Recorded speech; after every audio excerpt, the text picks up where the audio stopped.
The Passion of Jesus. I Was Thinking of You. Written by Miss Lauri Matisse. Read for you by Chiquito Joachim Crasto. Scene 23. Setting: Golgotha.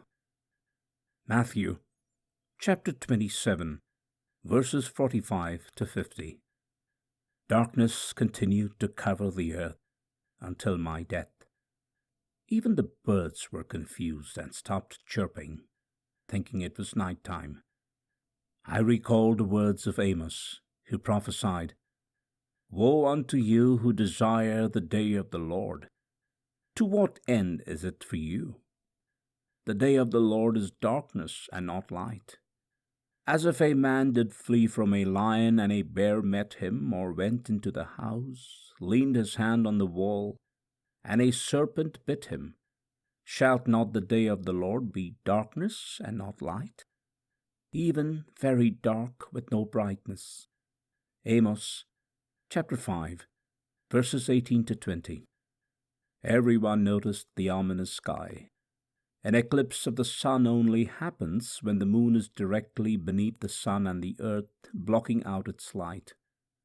This day of my death, there is a full moon, because it is Passover.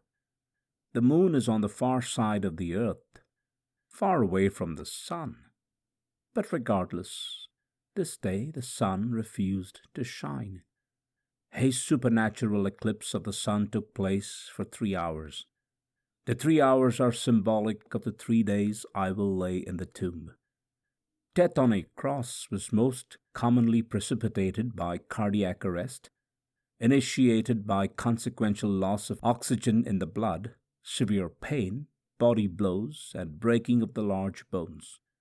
The attending Roman guards could only leave the site after the victim had died, and were known to precipitate death by means of deliberate fracturing of the tibia, the larger bone of the leg between the knee and the ankle, and or the fibula, the smaller bone between the knee and the ankle.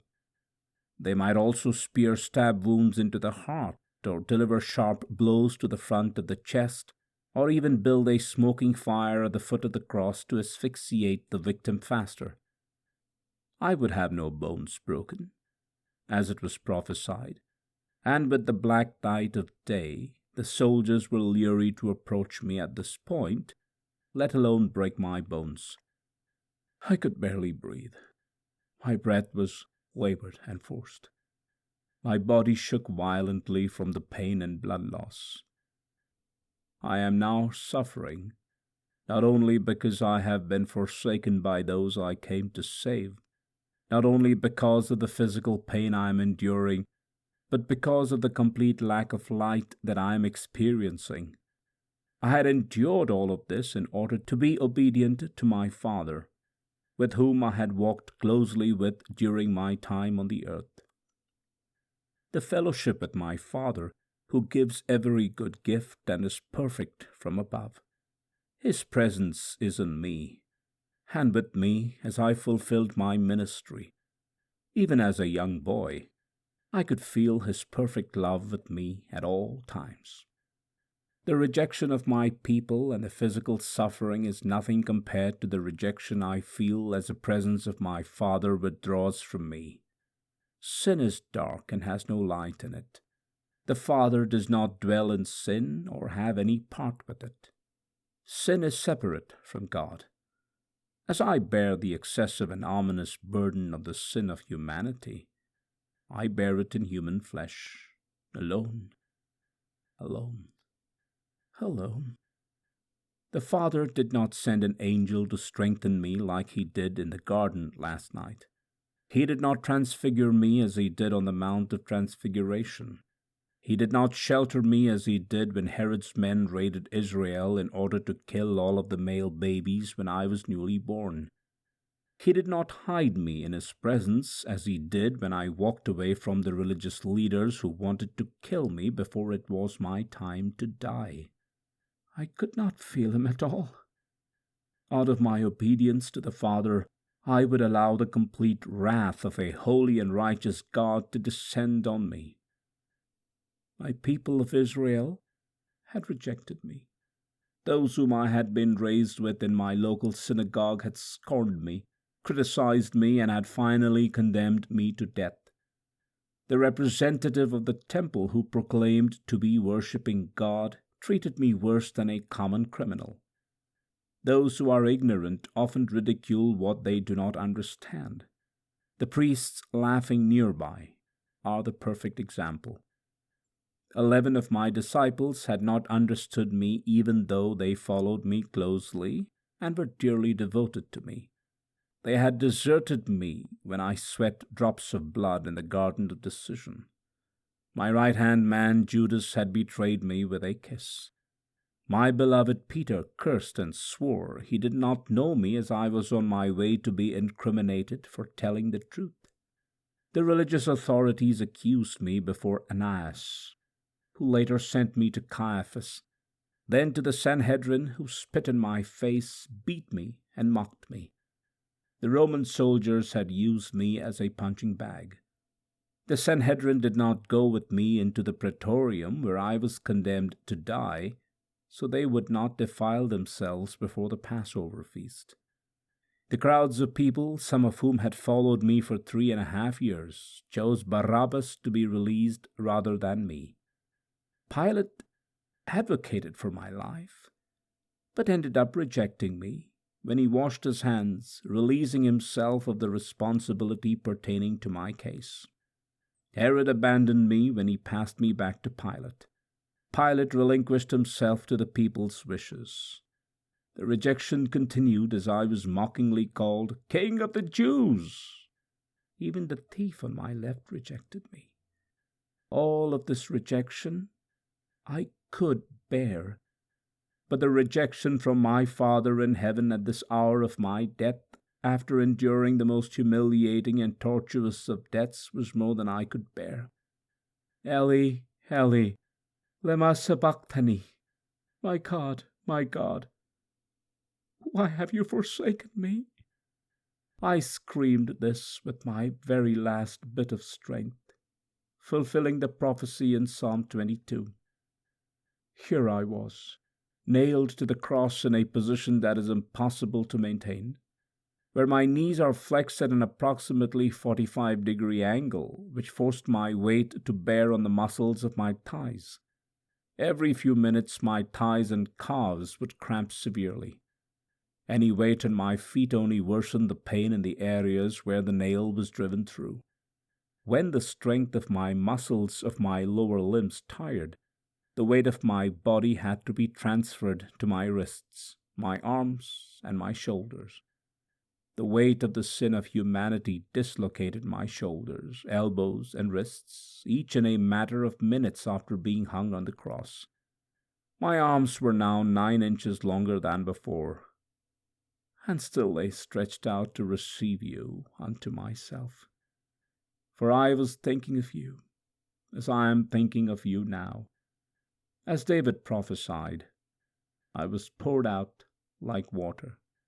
After my wrists, elbows, and shoulders were dislocated, the weight of my body on my upper limbs caused traction forces on the pectoral muscles of my chest wall. The force caused my rib cage to be pulled upwards and outwards in a most unnatural state.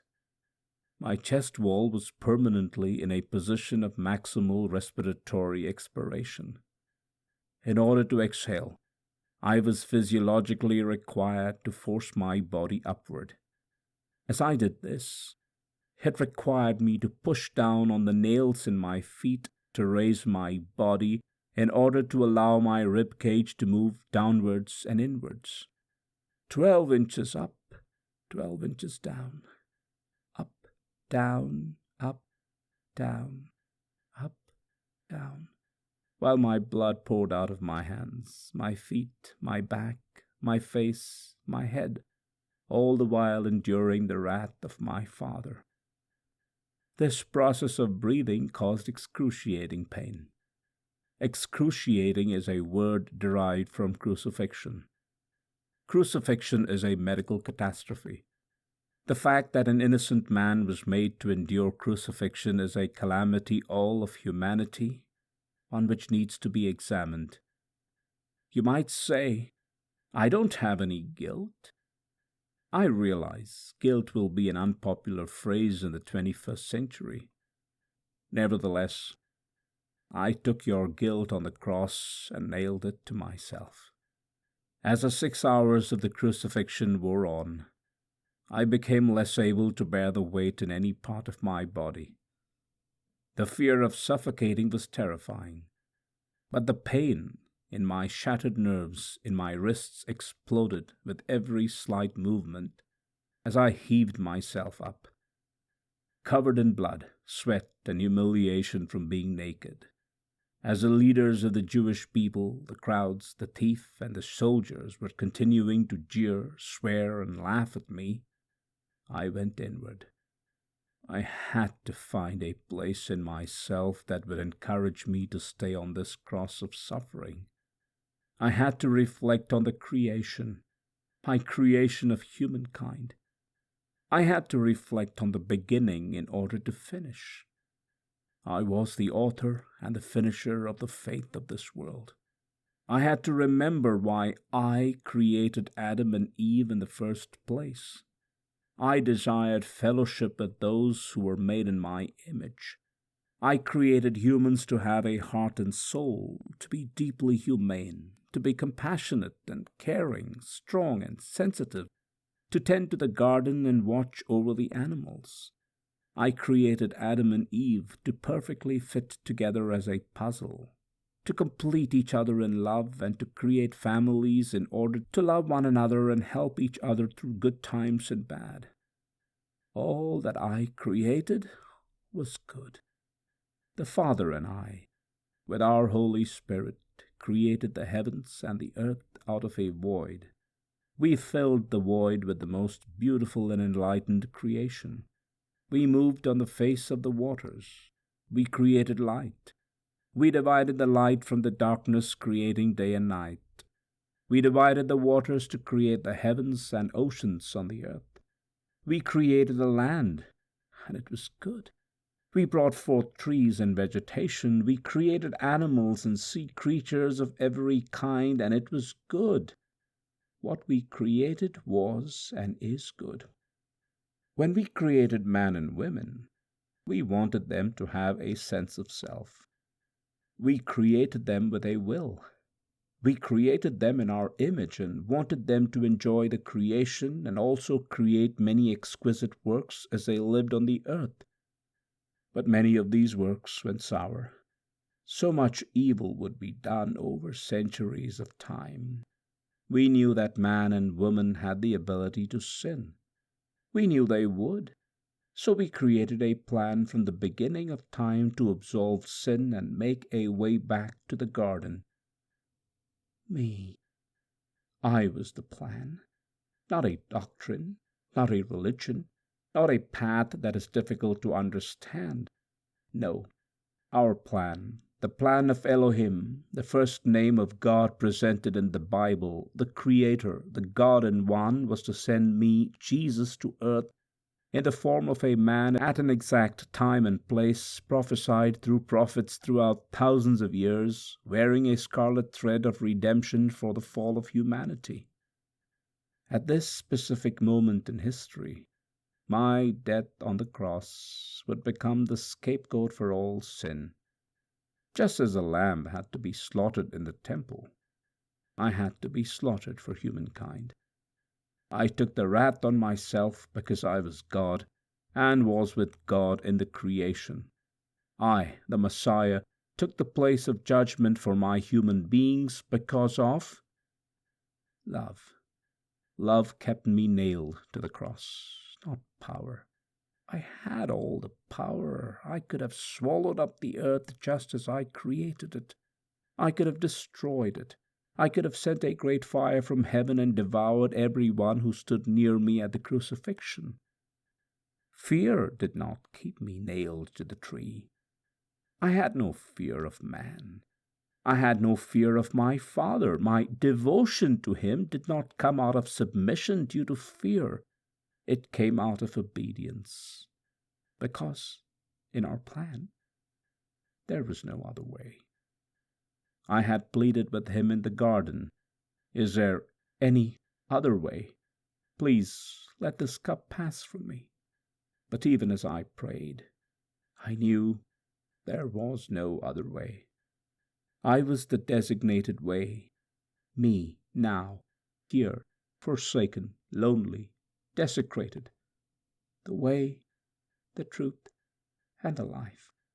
Me, a person, Yahweh in human form, forever the face and heart of God, the Messiah, the personal, pivotal, poignant mystery of Yahweh.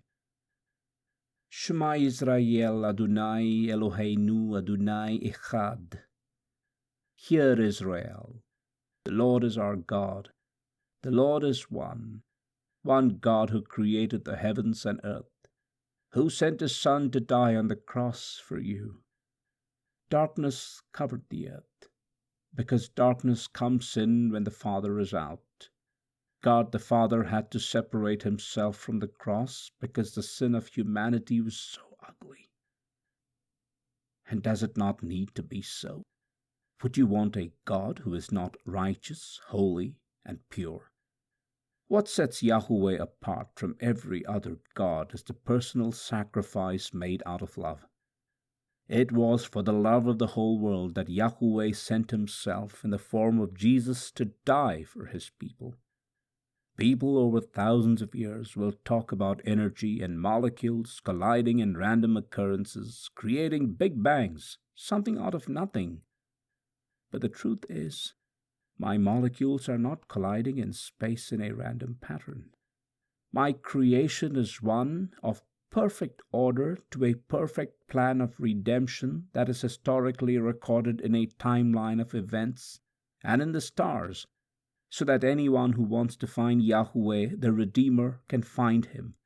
Anytime, anywhere, anyone who calls on my name, Jesus, he or she is mine. As I labored to keep breathing until the redemptive work of the cross was completed, I was thinking of each man, woman, or child who has or ever will inhabit the planet Earth. As I looked inward to find the place of love for humanity, to keep my vision so that I would not perish, feeling completely lost and forsaken in the darkness that surrounded me, as I experienced this momentary separation from God the Father, I set my face like a flint. I kept my focus on you, for I was thinking of you, as I am thinking of you now. When you feel forsaken and lost, when darkness surrounds you, I am with you forever, because I love you. Eve's Memoirs and Other Books and Art by Lauri Matisse, available at www.evesmemoirs.com, www.laurimatisse.com, www.mysticcenter.com. Lauri's blog, Weaving Light, laurimatisse.blog.wordpress.com. For information on Eve the Musical, contact Lauri Matisse at gmail.com. End Times Info, www.mysticcenter.com, www.calculatingthelast7.com. Support the work of translating this book into other languages. https://www.patreon.com/Lauri Matisse.